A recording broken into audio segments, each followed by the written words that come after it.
Selamat pagi teman-teman, terima kasih udah sempatin waktunya. Nah, hari ini kita bakal belajar KSK tentang audit siklus perolehan dan pembayaran kembali modal. Nah, ini hubungannya sama, ini ya, sama apa namanya, oke, ekuitas dan kewajiban ya. Jadi kalau kewajiban itu ke wesel bayar, kalau ekuitas itu mungkin ke saham ya, karena kan pembayaran kembali. Dan saham itu kan kayak treasury, common stock gitu ya. Nah, itu juga nanti tetap ada di siklus auditnya.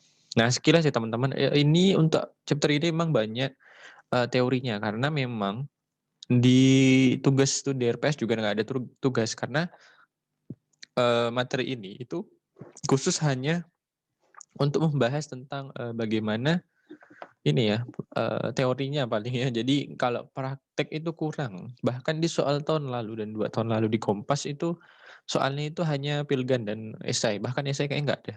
Nah gitu sih, jadi, eee, mungkin itu sih aja yang bisa aku perkenalkan dulu ya dari materi pertemuan ke-13 ya, paling itu. Kita mulai ya.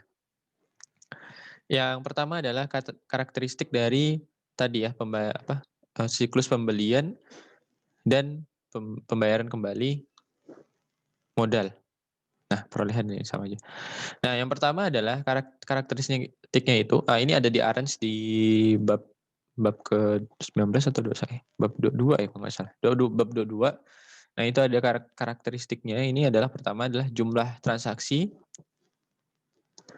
Nah, jumlah transaksi yang mempengaruhi saldo akun hanya sedikit, tetapi setiap transaksi biasanya sangat material. Nah, sebenarnya sifatnya itu hampir sama dengan, siklus yang pertemuan 9 dengan 10, yaitu aset tetap dan utang usaha dan aset tetap.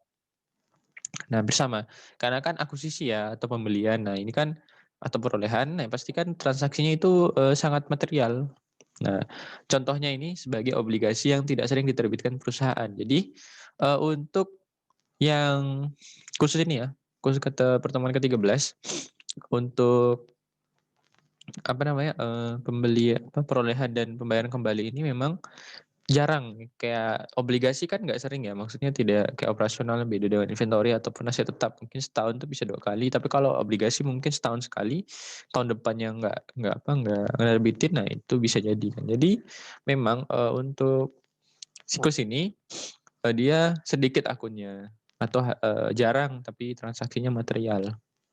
Nah, tetapi penerbitan obligasi biasanya bernilai besar, nah ini kan. Nah, jadi makanya material.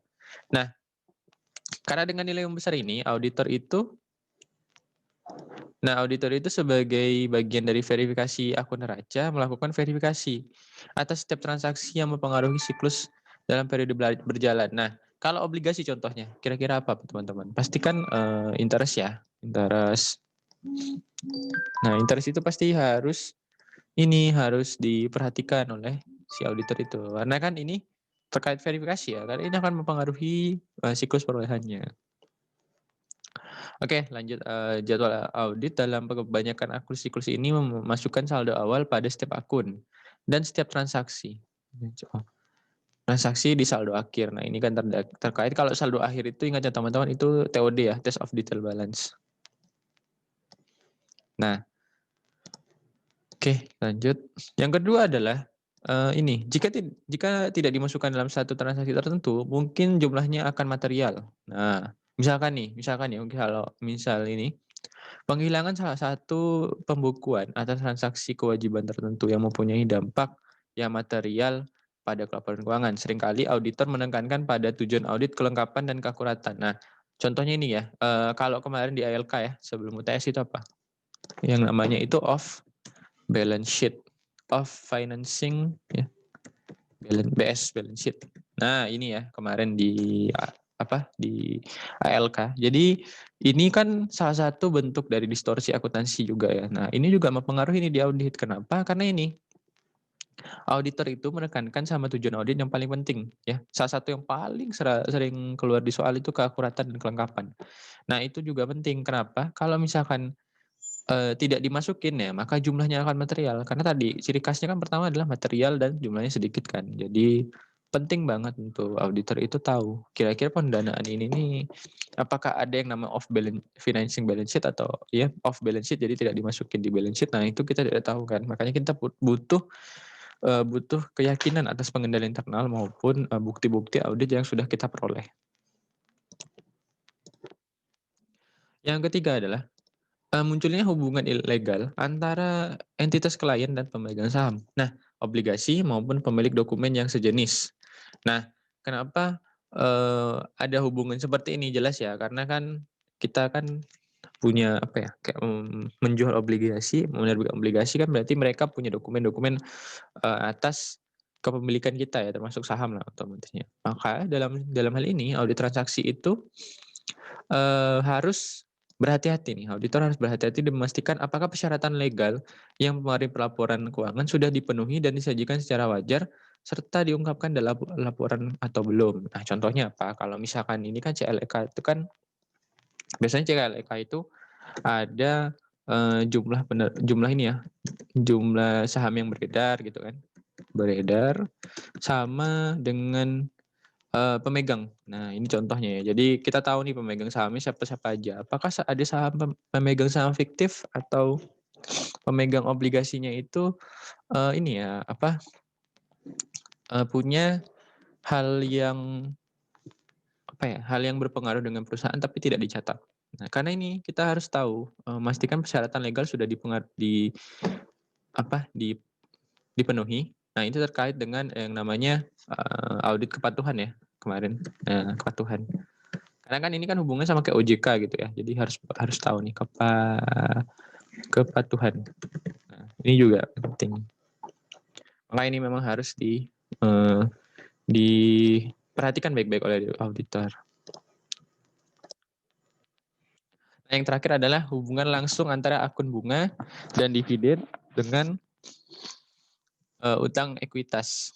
Utang dan ekuitas. Nah, dalam hal ini, kenapa ada hubungan langsung antara akun bunga dividen dengan utang dan ekuitas? Ya, lagi-lagi, karena audit atas utang berbunga, auditor harus berkesinambungan melakukan verifikasi dengan beban bunga dan utang terkait. Kenapa? Ini terkait ini ya, kewajaran ya. Karena kan bisa jadi ada salah saji. Nah, ada salah saji dalam perhitungan ya kan. Nah, salah saji itu wajar kalau misalkan memang dari perusahaan sendiri mungkin kurang mengetahui ya gimana perlakuannya, mungkin ya seperti itu salah satunya. Nah, hal ini juga berlaku pada akun ekuitas pemilik dividen yang diumumkan dan utang dividen. Nah, ini juga penting nih. Karena nanti ini utang dividen kan tetap kita akui ya, meskipun belum dibayar, tapi ya di akhir tahun biasanya kan dijadikan utang. Nah, itu harus diakui gitu. Oke, sampai tadi karakteristik ada yang pengen ditanya?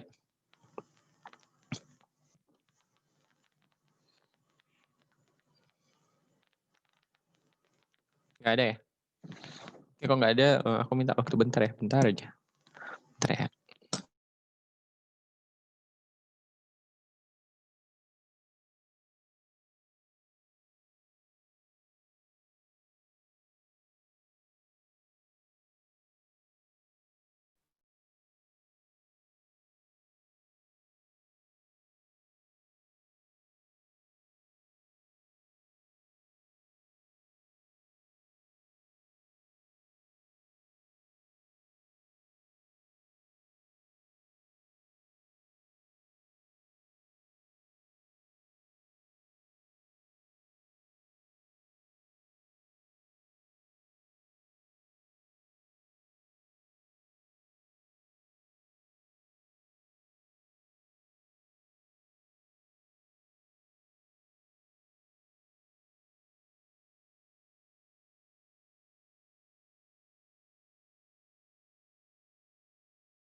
Sorry ya, agak meler sedikit, jadi mohon maaf ya. Karena tadi malam juga lagi habis ngajar, jadi kalau suaranya agak ini, just say ya kalau misalnya kurang jelas. Tapi aku usahain lebih biarin lah suaranya agak keras, oke. Oke lanjut. Nah, akun-akunnya ini ya, notes payable, contract payable, mortgage, bonds, interest, accrued. Nah, seperti aku bilang tadi ya, kenapa ada hubungan interest, dividen, dan ini ya, utang dan ekuitas karena ini. Nanti interest expense kan ini kan berhubungan keduanya ke bonds payable kan. Kita jurnal biasa itu pengakuan. Nah, notes payable, mortgage, ya. Terus ada appropriation of returning atau returning yang ditahan itu ya. Treasury stock dan dividend declared. Nah, itu juga. Terus ada cash in bank jelas karena kalau misal bayar bunga mungkin pakai cash in bank, terus capital stock, preferred, paid and capital excess atau ini share premium ya, share premium, donate capital, return earning, dividend payable. Ini kalau perusahaannya bukan ini ya, go public ya, atau bukan perusahaan, kan ada 3 ya, partnership, proprietorship sama satunya perusahaan ini ya, perusahaan apa sih namanya Pak aku? Go public. Go public sih. Nah, pokoknya inilah, ini salah satu akun yang kemarin di ini ya, apa namanya? Yang masuk di akun kemarin. Nah, ini juga salah satunya juga. Kan karena kan partnership dengan proprietorship kan, kalau ini kan cuma satu, ini ya, partnership kan berdua. Gitu.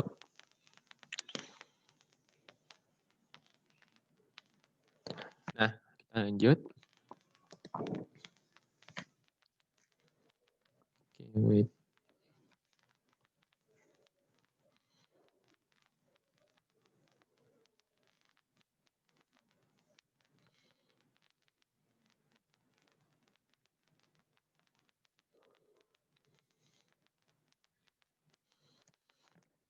Oke, kita lanjut. Nah, kalau ini perseroan ya, perseroan. Nah, itu juga. Kita lanjut nomor yang selanjutnya.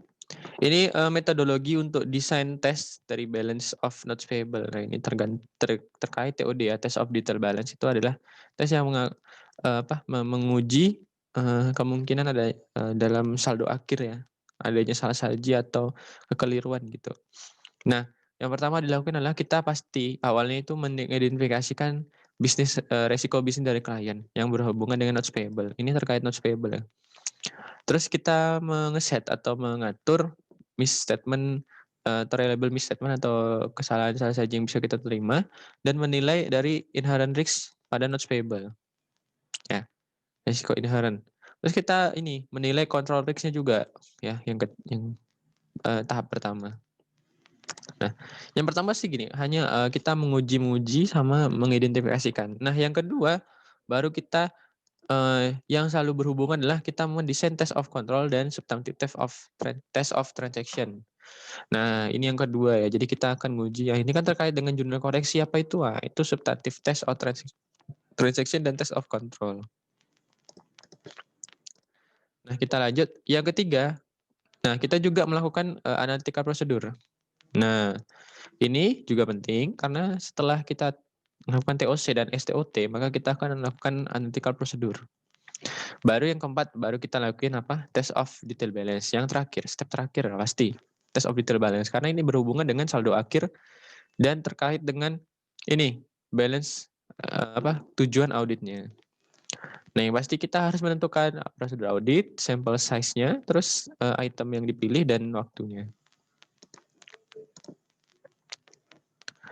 Nah, ini contoh ya notes payable. Notes payable itu wesel bayar, di mana ada kewajiban hukum kepada kreditur yang mungkin dijamin dan tidak dijamin oleh aktiva dan mengenakan bunga. Ini ada legal obligation dan secured on secured by asset. Ini IOU ya. Jadi IOU ini. Nah, wesel itu diterbitkan dengan tujuan berbeda. Nah, ini juga penting ya teman-teman. Karena lagi-lagi ini akan berpengaruh sama ini ya, pengendalian dan kesalahan salah saji. Jadi kita harus tahu. Oke. Lanjut untuk yang selanjutnya. Ini tujuan audit yang terkait dengan notes payable. Yang pertama adalah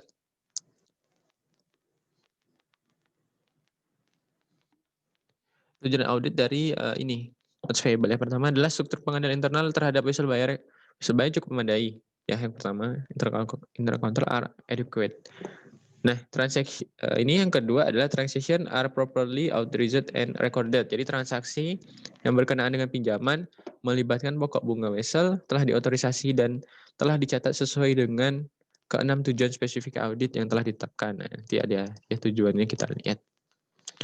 Nah, ini juga ya terkait ini tujuan auditnya itu related liabilities expense are properly stated. Jadi utang wesel bayar itu dan beban bunganya itu harus dinyatakan secara wajar dan sesuai dengan ke-8 dari 9 tujuan audit yang berkaitan dengan saldo. Nilai realisasi tidak dapat diterapkan nih, catatan nilai realisasi atau net realizable value itu tidak dapat ditetapkan pada akun kewajiban.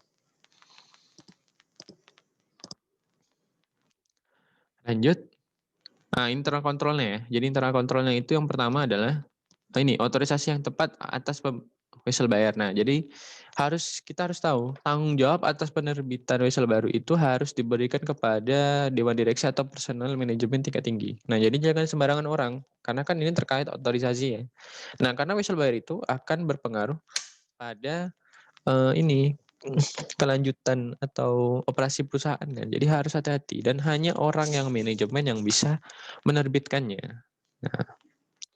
Nah, pada umumnya diperlukan dua tanda tangan dari pejabat yang berwenang untuk semua perjanjian pinjaman. Biasanya ditetapkan jumlah pinjaman, suku bunga, syarat pembayaran kembali, dan aktiva yang dijaminkan atau anggunannya. Yang kedua, internal kontrolnya adalah pengendalian yang memadai terhadap pembayaran kembali pokok bunga. Nah, jadi pembayaran pokok bunga itu harus menjadi subjek pengendalian dalam siklus pembayaran. Kenapa? Karena pada saat wesel diterbitkan, Departemen Akuntansi harus menerima salinan wesel itu. Nah, sama dengan ketika misalkan menerima faktur vendor atau laporan penerimaan. Nah, itu kan biasanya kalau misal habis dari barang sudah diterima kan kita dapat salinan. Nah, itu juga contohnya ya. Sama. Yang ketiga adalah nih, dokumen dan catatan yang memadai ya. Ingat, ini pasti harus karena ketersediaan dokumen dan catatan mencakup dengan wesel. Nah, itu harus penting. Jadi pengendalian terhadap wesel kosong atau wesel yang dibayar oleh orang yang berwenang. Nah, ini juga harus hati-hati karena wesel yang telah dibayar harus dibatalkan dan ditahan di bawah pengawasan jabatan yang berwenang. Nah, ini juga ya harus dokumen dan catatannya harus memadai. Kita lanjut nomor 4. Periodic independent verification. Jadi verifikasi independen secara periodik. Nah, secara periodik biasanya catatan wesel bayar itu harus direkonsiliasi dengan buku besar umum dibandingkan dengan catatan pemegang wesel oleh karyawan yang tidak bertanggung jawab. Nah, jadi yang tidak bertanggung jawab menyimpan catatan terperinci. Jadi kayak mau sama ini buku besar yang dipegang sama si staf akuntansi nanti dibandingkan dengan catatan pemegang wesel. Kalau misal ada karyawan, biar kita tahu karyawan itu tuh bertanggung jawab nggak sih untuk mencatat weselnya, atau sengaja gitu kan dikurangi atau ya ada hal-hal lain yang mungkin tidak diketahui oleh staf akuntansi. Nah, maka kita harus rekonsiliasi. Oke, lanjut. Nah, ini ya relasinya ya antara notes payable dan interest expense dan interest payable. Nanti kalian bisa baca karena ini kayak ya pengakun lah. Harusnya udah di account udah tahu. Nah, terus analytical procedure-nya jadi analytical procedure itu intinya adalah kita harus mencari pengujian atau prosedur audit yang kita lakuin untuk ini kemungkinan kekeliruan atau probable misstatement. Nah, prosedur analitis yang kita lakukan adalah menghitung kembali taksiran beban bunga atas dasar tingkat bunga rata-rata dan wesel bayar bulanan secara keseluruhan. Nah, itu kenapa harus dilakukan? Karena kita pengen tahu nih salah saji beban bunga dan bunga terutang atau pengabaian wesel bayar yang telah beredar. Nah, jadi kayak ini kan terkait dengan completeness dan eksistensi ya. Nah, itu juga penting. Yang kedua adalah membandingkan wesel bayar yang beredar dari tahun sebelumnya. Nah, itu kita lakuin untuk apa? Untuk mengetahui pengabaian atau salah saji wesel bayar. Nah, yang ketiga adalah membandingkan saldo total wesel bayar, beban bunga, dan bunga terutang dengan tahun sebelumnya. Itu sama juga, pasti salah saji. Nah, salah saji dari beban bunga terutang, dan wesel bayar sebelumnya. Oke. Nah, major balance related audit. Nah, jadi ini adalah tujuan audit terkait notes payable yang sangat paling penting, yaitu adalah completeness, kelengkapan, di mana notes payable semua notes payable itu harus dicatat secara lengkap. Ya, kelengkapan. Yang kedua adalah keakuratan atau nilai tercatat. Jadi notes payable itu harus dicatat sesuai dengan sesuai dengan jadwalnya atau secara struktur dan akurat dicatat.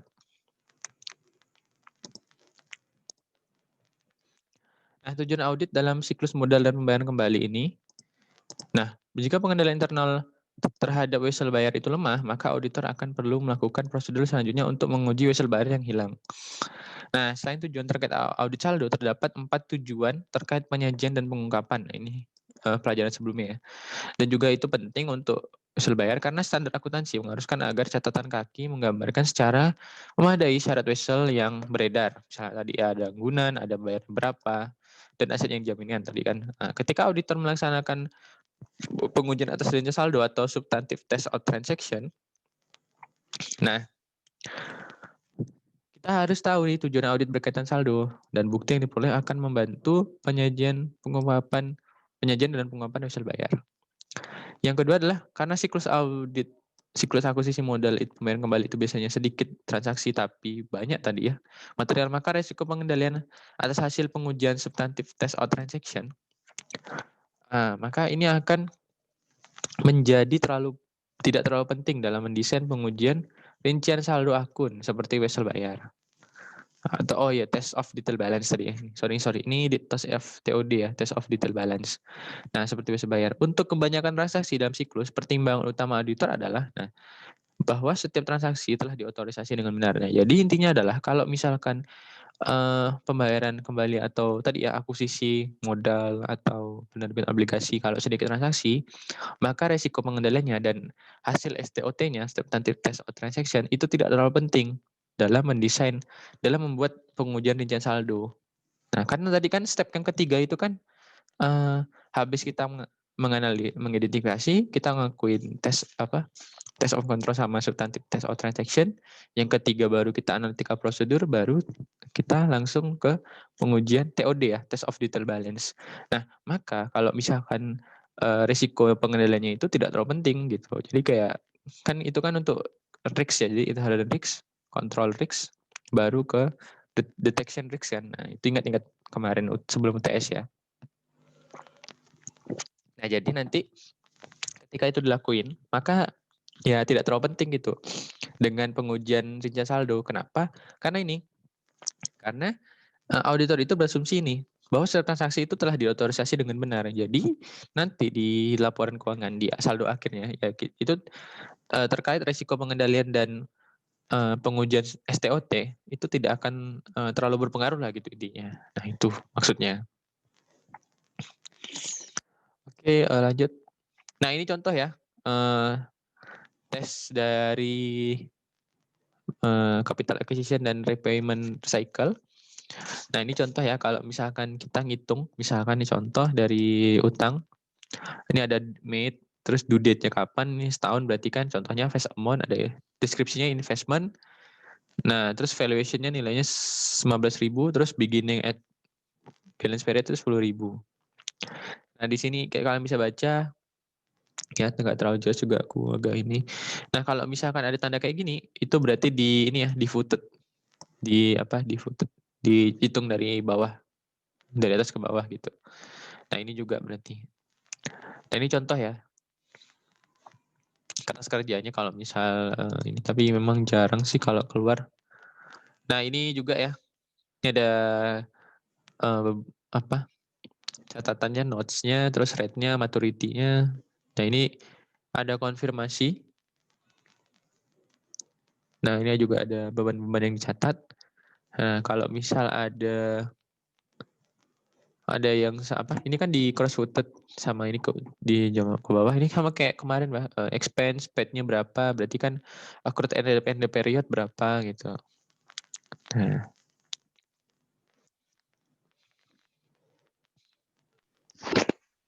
oke, lanjut.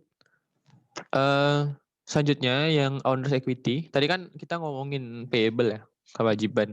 Kok sekarang owner's equity. Nah, tak terlalu panjang paling. Nah, jadi kalau yang ini untuk owner's equity itu pasti ada yang public health operation atau costly health operation. Nah, kalau public itu kan perseroan ya, perseroan. Kalau yang ini closely mungkin partnership sama proprietorship tadi ya. Nah, itu. Jadi kalau public ya pasti banyak shareholder dan transaksinya sangat banyak berfrekuensi. Kalau yang closely pasti simple, beberapa megang dan occasional atau jarang transaksinya. Nah ini di account-nya ya. Hubungannya ini sama ya dengan kemarin pengakuan, kalian bisa baca nanti. Nah, intercontrolnya untuk owner equity itu pasti kita harus memproper otorisasi dari transaksinya. Kita harus tahu yang pemegang otorisasi untuk pemegangan sahamnya itu siapa sih, ya, itu juga harus hati-hati. Nah terus ada kita proper ini yang menjaga catatan atau segregation of datis, jadi pembedaan antara yang bayar sama yang mengakuisisi atau yang menerbitkan sahamnya. Nah, independent register and stock transfer agent. Nah, jadi kayak kita biasanya kan gini, kemarin ya di AKL kan kalau misalnya mau beli saham tuh kan ada lewat atau bonds yang baru nih, kan ada yang indirect sama direct ya. Nah, jadi kalau misalnya pakai indirect itu kan berarti ada sangkut pautnya sama ini nih, independent register dan stock transfer agent. Nah, kalau stock transfer agent itu kan contohnya IDX ya. IDX. Terus kalau independent juga mungkin OJK ya. Nah, itu contohnya. Bisa jadi. Kita lanjut. Ini yang pertama ya. Otorisasi transaksi yang tepat. Nah, ini kenapa? Karena ada otorisasi khusus itu terkait penerbitan modal saham. Nah, ini penting ya karena akan berpengaruh dengan perusahaan dan jumlah kepemilikan. Yang kedua adalah pembelian kembali modal saham. Nah, ini juga penting. Kita akan mengurangi jumlah saham yang beredar. Berarti kan nilai dari perusahaan juga akan dipengaruhi oleh ini, yang AB ini. Terus pengumuman dividen. Nah, ini juga harus tahu nih. Kita harus tahu otorisasi dari bentuk dividennya gimana, apakah tunai atau saham atau likuidasi ya, kayak kemarin di AKM tuh. Nah, itu kita harus tahu juga. Nah, kita lanjut ya selanjutnya. Untuk yang kedua itu adalah penyimpanan catatan dan pemisahan tugas yang tepat. Nah, kita harus tahu nih. Kenapa? Karena pemilik saham sebenarnya diakui sebagai catatan perusahaan.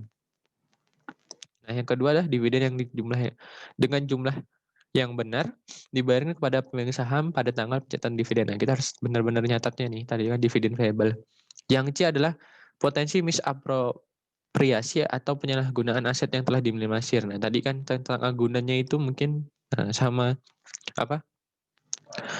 Beban-bebannya itu mungkin telah diminimalisir ya. Jadi kayak mungkin bebannya ditambahin atau gimana gitu. Itu contohnya. Oke. Yang ketiga adalah nih, panitera independen dan agen transfer saham. Nah, setiap perusahaan saham yang terdaftar di bursa saham diwajibkan memiliki panitera independen atau independent register sebagai pengendalian untuk mencegah penerbitan sertifikat saham yang tidak tepat atau saham fiktif gitu kan. Nah, tanggung jawab panitera independen adalah memastikan bahwa saham diterbitkan oleh perusahaan yang sesuai dengan profesi modal saham dan akta perusahaan dan sesuai dengan otorisasi dewan direksi. Nah, kebanyakan perusahaan berukuran besar juga menggunakan jasa stock transfer agent atau agen transfer saham untuk menyimpan catatan pemegang saham, termasuk mendokumentasikan pemilikan saham. Nah, ini juga penting ya, ini terkait dengan bukti audit ya.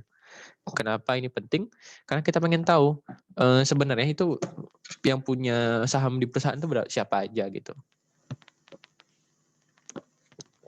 Oke. Lanjut. Selanjutnya, kalau misalkan yang ini audit of capital stock dan PTN capital itu terkait dengan ini, tujuan auditnya itu adalah completeness pasti, occurrence dan accuracy, presentation dan disclosure, dan akurasi. Nah, kalau ini kan keterjadian dan keakuratan. Nah, kalian bisa baca lagi nanti. Nah, completeness, kelengkapan, akurasi, dan presentation dan disclosure. Nah, kenapa ini penting? Nah, nanti kita lihat. Nah, yang pertama adalah transaksi modal yang ada telah dicatat. Nah, ini berarti kan terkait kelengkapan ya. Jadi, semuanya itu catat dengan lengkap. Nah, ini untuk dipenuhi apabila panitera atau agen transfer dapat digunakan. Maksudnya, Kita perusahaan tuh punya ini, dua agen ini, jadi kita mudah gampang nyari bukti auditnya. Oke, auditor itu bisa mengkonfirmasi apakah setiap transaksi modal saham itu memang terjadi. Nah, serta keakuratan transaksi yang ada, kemudian menentukan apakah semua transaksi telah dicatat, dengan kelengkapan kan berarti. Nah, itu penerbitan auditor itu bisa mereview notulen rapat direksi, terutama mendekati tanggal neraca dan memeriksa buku atas catatan saham yang dipegang oleh klien. Nah, itu kita bisa mereview itu ya. Nah, itu terkait apa? Terkait dengan kelengkapan ya. Jadi kalau kita pengen tahu kalau saham transaksi itu udah terjadi dan akurat dan semuanya telah dicatat, nah kita tinggal ini review notulen rapat dewan direksi yang pertama.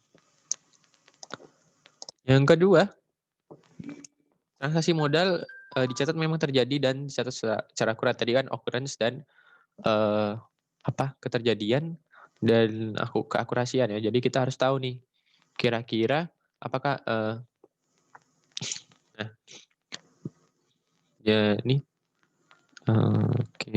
Oh nih. Jadi sudah menjadi praktik umum nih auditor untuk memverifikasikan semua transaksi modal saham karena materialitas dan kedudukannya yang permanen dalam catatan. Tujuan ini terkait dengan transaksi kejadian umumnya dan diuji dengan memeriksa notulen rapat dewan direksi. Nah, ini juga sama ya tadi. Yang kedua, auditor itu bisa memverifikasi keakuratan pencatatan transaksi modal secara tunai dengan mengkonfirmasi jumlah dengan agen transfer dan menelusuri modal saham yang dicatat oleh penerimaan kas ya, jadi gitu. Nah, jadi intinya adalah kalau misal memang terjadi, auditor itu bisa ngecek dari notulen rapat karena pengen tahu kira-kira benar-benar emang dicatat nggak gitu kan. Yang kedua, kalau misal secara akurat bukti transaksinya memang pengen benar, ini benar nggak sih akuisisi atau IPO-nya tuh segini sih ya. Kita tinggal lihat di agen transfer itu benar nggak transaksinya.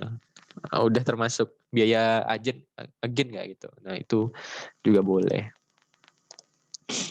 Yang ketiga adalah modal saham dicatat secara akurat. Nah, ini juga sama ya tadi ya. Bisa.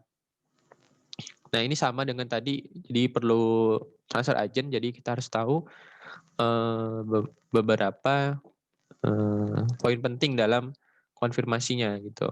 Nah, tapi kalau misalkan transfer tidak ada, maka kita mengandalkan pemeriksaan catatan saham dan akuntansi semua saham yang beredar. Nah, dalam sertifikat saham, terus pemeriksaan sertifikat yang dibatalkan, dan akuntansi untuk sertifikat kosong. Nah, ini juga.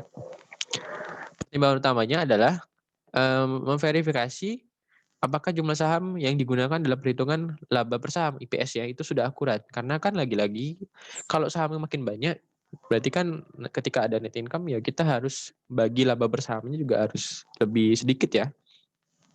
Karena kan makin banyak pemegang saham ya kan.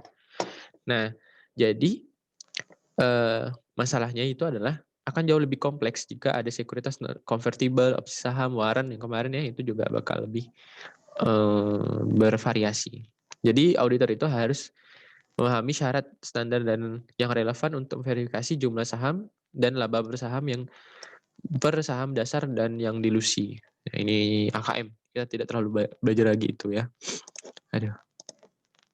Nah, yang terakhir presentation dan disclosure itu adalah model saham disajikan dan diungkapkan secara layak. Nah, jadi sumber informasi paling penting untuk menentukan apakah keempat tujuan transaksi itu berkaitan dengan penyajian dan pengungkapan sebagai aktivitas modal saham telah dipenuhi, itu adalah akta perusahaan, notulen rapat direksi, dan analisis auditor mengenai transaksi modal saham. Jadi ketika sudah diangkopkan dengan layak, maka kita harus lihat dari ini akta perusahaan, notulen, sama analisis terkait transaksi modal saham.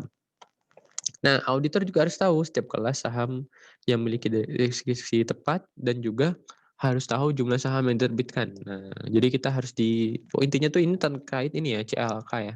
Nah, CLK ya, jadi harus benar-benar di disclosure dengan baik gitu.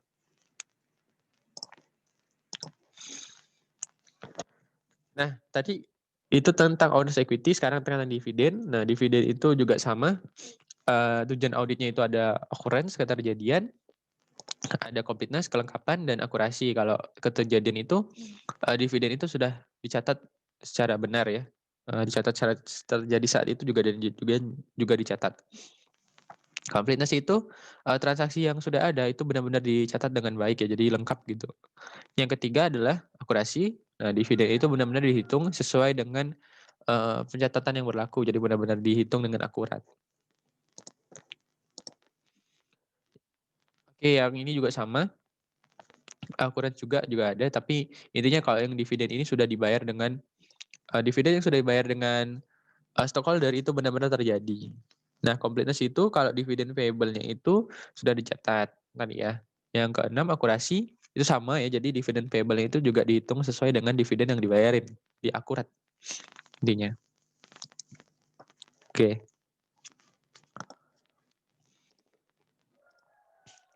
Nah, ada penekanan audit atas dividen. Nah, itu adalah transaksi penekanannya itu adalah pada transaksinya dan bukan saldo akhir kecuali hutang dividen. Jadi transaksi dividennya. Kenapa? Karena pada suatu pengumuman pembayaran dividen dapat diaudit, kita harus rekalkulasi atau menghitung kembali jumlah dividen berdasarkan setiap saham dan jumlah saham beredar. Nah, jadi kita pengen tahu apakah pembayaran dilakukan kepada pemegang saham yang telah memiliki saham tersebut pada tanggal tercatat dividen sebagai suatu sampel ya. Pembayaran dividen yang dicatat untuk menelusuri nama penerima uang dan cancel check. Nah, jadi kita pengen tahu untuk apa? Untuk meyakinkan bahwa penerima uang memang berhak atau penerima dividennya itu memang benar-benar orang gitu kan. Nah, untuk klien yang menyimpan catatan dividennya dan membayar sendiri, auditor dapat melakukan verifikasi jumlah total dividen dengan menghitung kembali dan merujuk pengeluaran kas. Oke. Ini juga sama ya, kalau yang ini audit of return earning, jadi intinya adalah, untuk audit return earning itu kita harus tahu saldo perusahaan secara panjang tahun. Jadi schedule auditnya itu biasanya kita pakai berkas permanen dan deskripsinya itu akan dilakukan untuk siapa tahu ada yang mempengaruhi akun. Nah, jadi untuk memenuhi tujuan audit itu kita harus mengkreditkan saldo laba yang dan laba bersih tahun berjalan atau debit kerugiannya. Jadi kayak nanti siapa tahu ada rugi jadi ngurangin RE kan logikanya. Nah, itu. Jadi auditor dapat menelusuri jurnal saldo laba ke laba bersih atau laporan laba rugi tadi ya. Nah, auditor juga mengevaluasi apakah terdapat transaksi yang seharusnya dimasukkan tetapi ternyata tidak ada. Nah, ini juga sama ya, terkait eksistensi dan keterjadian ya. Nah, misalkan dalam dividen saham ya, nilai pasarnya itu diterbitkan harus dikapitalisasi dengan cara mendebit saldo laba dan kreditkan modal saham. Sama halnya jika dalam laporan keuangan terdapat apropriasi saldo laba, maka auditor harus evaluasi apakah apropriasi itu masih diperlukan seperti tanggal neraca ataukah tidak. Jadi kayak ada pembatasan lah gitu. Nah, yang terakhir adalah kita harus tahu nih syarat standar akuntansi itu harus adanya penyajian dan pengungkapan. Ya tadi ya, presentation dan disclosure.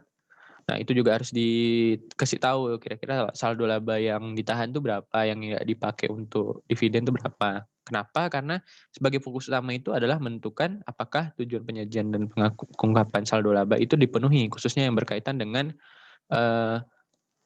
restriksi ya, pembayaran dividen ya, restriction tadinya pembayaran dividen. Nah, biasanya itu ada perjanjian dengan bank, jadi nggak boleh dividen atau pemegang saham atau kreditur, jadi dibatasin jumlah dividennya itu yang tadi ya, presentation dari disclosure. Jadi harus nih, restriksi harus diungkapkan dan penjelasan tambahan dalam laporan keuangan. Oke, mungkin itu aja. Ada yang pengen ditanyain mungkin?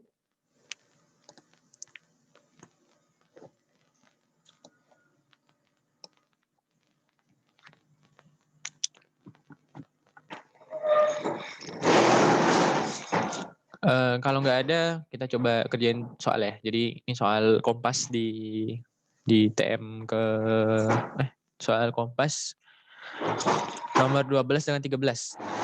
Nah, jadi itu hanya 2 soal gitu yang keluar kalau misal soal tahun lalu. Nah, kita lihat ya. Ada yang pengen tanya?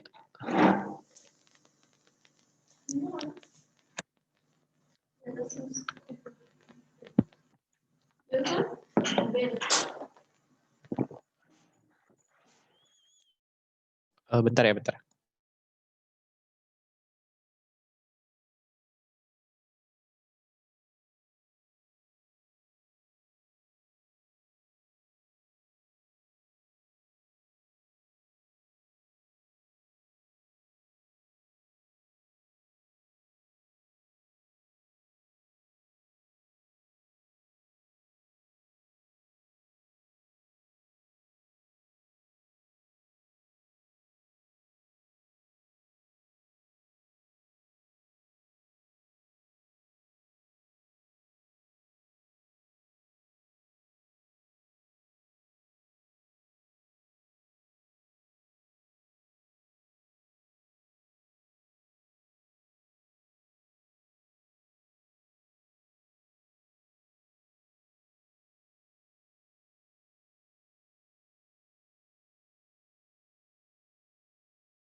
Oke, kalau nggak ada pertanyaan, kita lanjut ya. Mana? Oke, lanjut. 2 soal terakhir sebelum kita akhiri.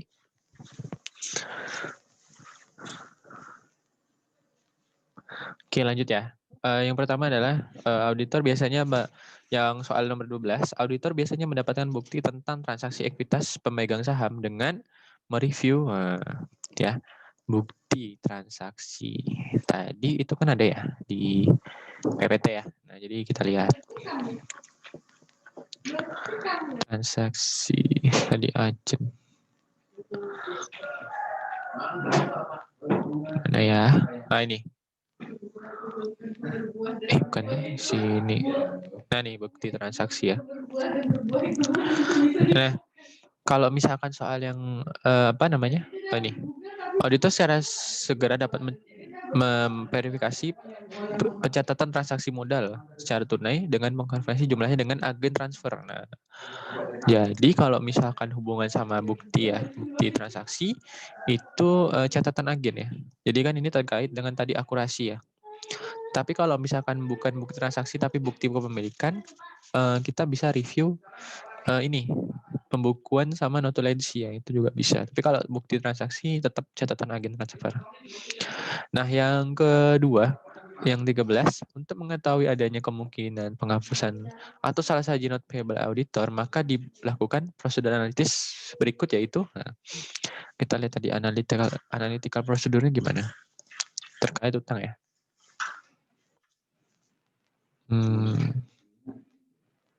Oke, ini ada tadi ya, ada 3. Ini. Tadi soalnya adalah kita catat kemungkinan penghapusan atau salah saji.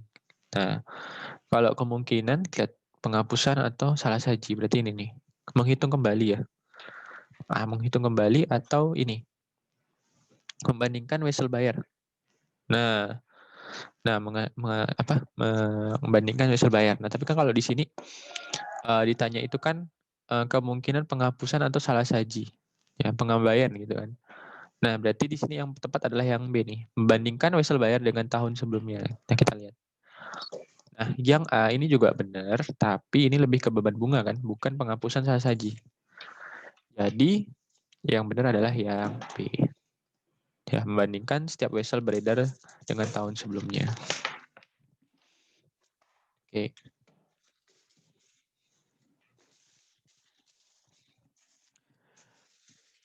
Nah, kalau misalkan membanding total saldo laba-laba dengan laba dan dengan perusahaan industri sebelumnya itu nggak ada ya. Jadi kalau misalnya ditanya ini salah saji dan beban bunga, maka jawaban C benar. Tapi kalau cuma beban bunga, yang A benar. Tapi kalau cuma saldo not payable, maka B yang benar ya. Kalian lihat di sini ya, yang bagian kedua ini. Itu jawabannya B. Oke, nggak ada lagi yang pengen tanya. Bisa kita akhiri ya. Oke, karena nggak ada pertanyaan lagi, terima kasih sudah sempatkan waktunya. Tetap semangat dan jangan lupa bahagia. Sekian dari aku. Terima kasih sudah mau nyempatin waktunya. Semoga bisa bermanfaat. Mohon maaf jika ada salah kata atau yang mungkin kurang. Terima kasih. Assalamualaikum. Sebelumnya aku minta evaluasinya ya. Mana ya? Oke. Nah, tolong ya teman-teman di ini chat ya. Nah, tolong diisi ya. Terima kasih. Mungkin itu aja yang bisa aku sampaikan. Kalau nggak ada pertanyaan, bisa kita akhiri ya. Sekian dari aku. Assalamualaikum warahmatullahi wabarakatuh. Terima kasih. Terima kasih. Waalaikumsalam warahmatullahi wabarakatuh. Terima kasih.